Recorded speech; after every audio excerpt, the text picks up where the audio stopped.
densely populated and least developed countries. So it has about 150 million people with a size of a small state like Wisconsin. And it's an extremely low-lying and tropical delta. So more than 80% of the elevation falls below 10 meters. So, and Bangladesh is predominantly drained by major rivers that originate from the Himalayas, the Ganges, Brahmaputra, and Barak and Meghna. And I'm sure that you are aware that the climate change is having tremendous impact on the glaciers in the Himalayas, and Himalayas are the most affected area due to the climate change.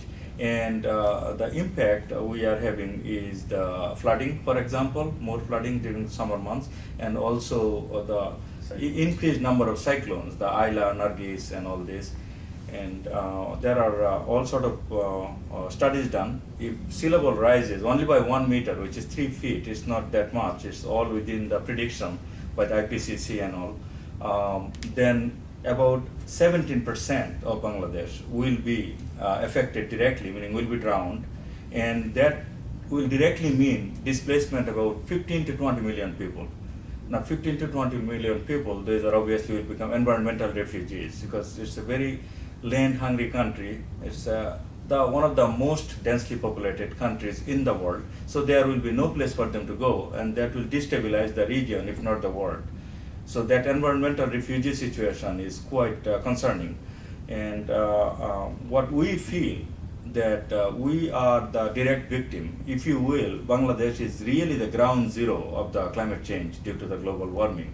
And most importantly, we are not responsible for it because our carbon print is extremely low, if negligible, close to zero.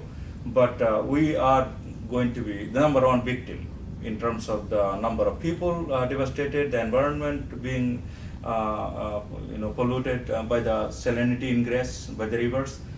Most importantly, people of Bangladesh, being a least developed country, we don't have really the means to cope with these changes. So we are really faced with three dilemmas.